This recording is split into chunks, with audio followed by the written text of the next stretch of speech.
আজ 14ই আগস্ট বিভাজন বিভীষিকা স্মরণ দিবস পালন। রাধা গোবিন্দ মন্দিরে এই বিভাজন বিভীষিকা স্মরণ দিবস পালন করা হলো।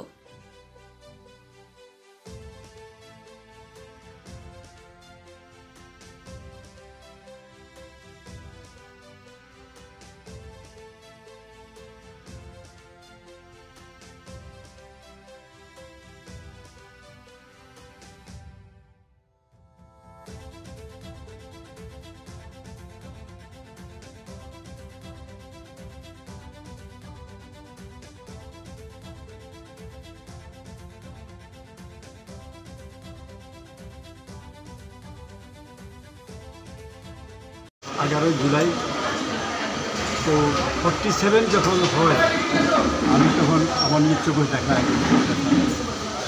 নিজ থেকে উঠেই তাকে চারদিকে ধোঁয়া খাই ধোঁয়া দেখতে মানুষ কত ক্ষুণ্ণ হয়ে কত ভয়ে আমরা নিজেরাও যখন ওরা রাত্রিবেলা যখন ওরা মুসলমানরা যখন তাদের স্লোগান দিয়ে যেত আমরা তখন রাত্রিবেলা আপনারা বাগানে ঢুকে যেতাম ভয় ছিল।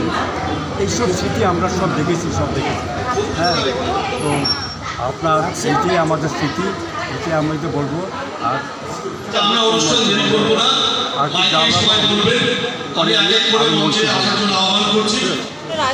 আর আজকের অনুষ্ঠান 1947 সালের 15ই আগস্ট দেশ স্বাধীন হয়েছে।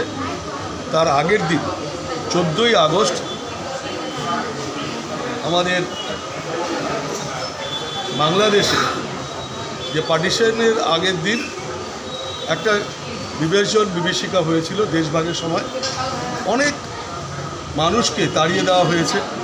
তারা রাতের বেলা বাসে করে কষ্ট করে অনেকে এসছে। সেই সিনটা আমরা দীর্ঘদিন সেই ছবিগুলো আজকে আমরা প্রদর্শিত করলাম। 1947, 1971 এবং 5ই আগস্ট এই ঘটনাগুলো ঘটছে।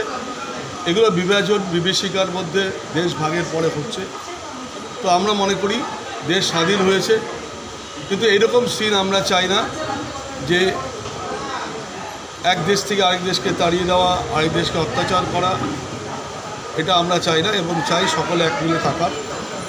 তাই আজকের আমরা সেই পুরনো স্মৃতিটাকে দেশ ভাগের আগের দিন 1947 সালের 14ই আগস্ট যে ঘটনাটা ঘটেছিল তাকে স্মরণ করেই আজকে আমরা উদ্বাস্তু মার্কেট, বিধান মার্কেট, যেখানে বেশিরভাগ লোক উদ্বাস্তু, তাদেরকে সেই স্মৃতিগুলোর উদ্দেশ্যেই আজকের এই অনুষ্ঠান।